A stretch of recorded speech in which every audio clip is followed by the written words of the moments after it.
Si mon enfant veut faire journalisme, je l'assomme. Cette phrase, un conseiller d'orientation chinois l'a lâchée en direct. Alors, vu d'ici, ça paraît brutal, mais derrière, il y a une peur très concrète. C'est que étudier ce qu'on aime en Chine, ça peut te donner un diplôme, mais tu peux aussi finir livreur.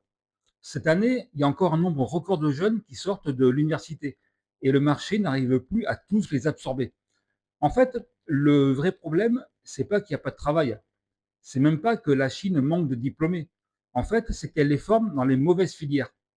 Tu as le pays qui produit des juristes au moment où il a besoin de concepteurs de puces. Tu vois, chaque année, il y a des centaines de milliers de diplômés en droit, en gestion, en administration. Alors, le marché en absorbe une fraction, mais pendant ce temps, les semi-conducteurs, l'IA, les batteries, ce sont des secteurs qui cherchent des ingénieurs et qui n'en trouvent pas suffisamment. Alors, tu as Pékin qui reprend la main en faisant des listes officielles qui classent les filières, carton rouge pour celles qui mènent au chômage, carton vert pour celles dont l'industrie a besoin, avec des financements qui suivent et des filières en surnombre qui ferment.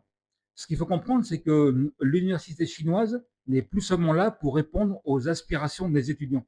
Elle devient aussi un outil au service des priorités industrielles du pays.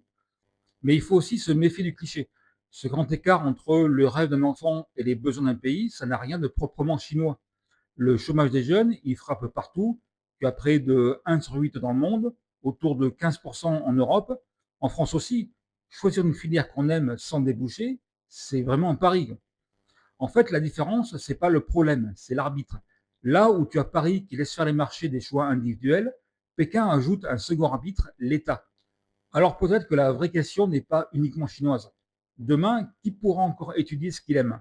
Celui dont le rêve sert le pays ou celui dont les parents peuvent payer le risque?